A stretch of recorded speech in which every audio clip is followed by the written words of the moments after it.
আসসালামু আলাইকুম ওয়া রাহমাতুল্লাহি ওয়া বারাকাতুহু। ইজি লার্নিং চ্যানেলে আপনাদের সকলকে স্বাগতম। আজকে আমি চলে এলাম ইজি লার্নিং চ্যানেলে বাংলা দ্বিতীয় পত্রের এইচএসসি প্রিপারেশন নিয়ে। চলো আমরা কথা না বাড়িয়ে সেই এইচএসসি প্রিপারেশনটি শুরু করি।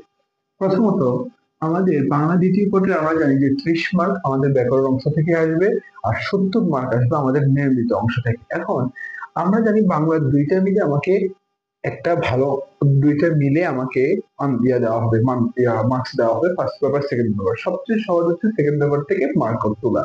যেমন প্রথমত 30+70, এই যে আমরা 70 মার্কটাই আমরা পাচ্ছি কোথায়? নির্মিত অংশ, কোথায়? নির্মিত অংশটাতে।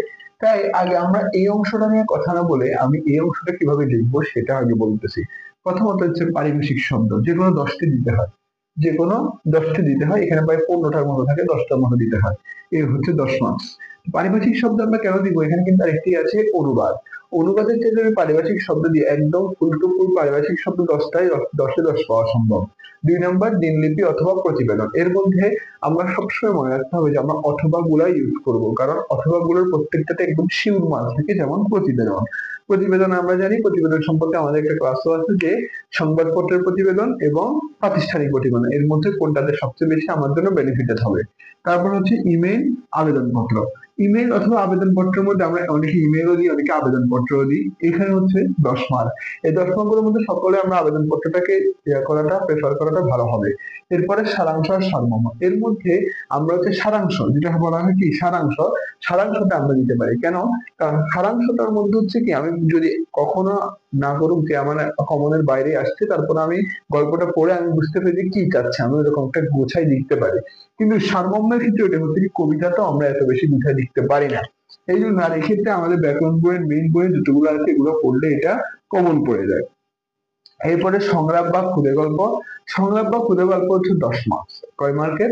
10 মার্কের। দেখো, সংলাপ আর ক্ষুদে গল্প হচ্ছে 10 মার্কের। এই ক্ষেত্রে তোমাদেরকে একটা জিনিস করতে হবে, সেটা হচ্ছে যে যে কোনো একটা, হয় সংলাপ না হয় ক্ষুদে গল্প, এখানে আনসার করতে হবে। তাহলে কি হবে যে আমাদের খুব ভালোভাবে আমরা এটা আনসার করবো, না হয় ক্ষুদে গল্প আনসার করবো। এরপর হচ্ছে 12 নম্বর প্রবন্ধ রচনা।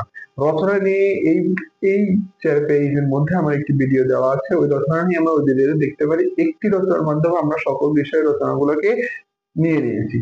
ফলে আমাদের জন্য আমরা পার্ট গুলো জানতে পারবো এবং বিস্তারিত ভাবে বলতে পারবো। এটা ওই ভিডিওতে সুস্পষ্ট ভাবে প্রবন্ধ রচনা সম্পর্কে বলা আছে। আছে এই উচ্চারণ থেকে কিছু আছে উচ্চারণ গুলা, যেগুলো 5টা আসে, 5টা দিতে বলে, 8টা থাকে, 5টা উচ্চারণকে শুদ্ধ করতে বলে। শুদ্ধ উচ্চারণটা দিই, ওইখানে কিন্তু আমাকে এই 5 মার্কটা পাবো আমার জন্য খুবই easy। দেখো আমি কিন্তু সম্পূর্ণ সবগুলো অথবা যুক্ত গুলা লিখছি। এইভাবে যদি আমি পুরোটা আনসার করি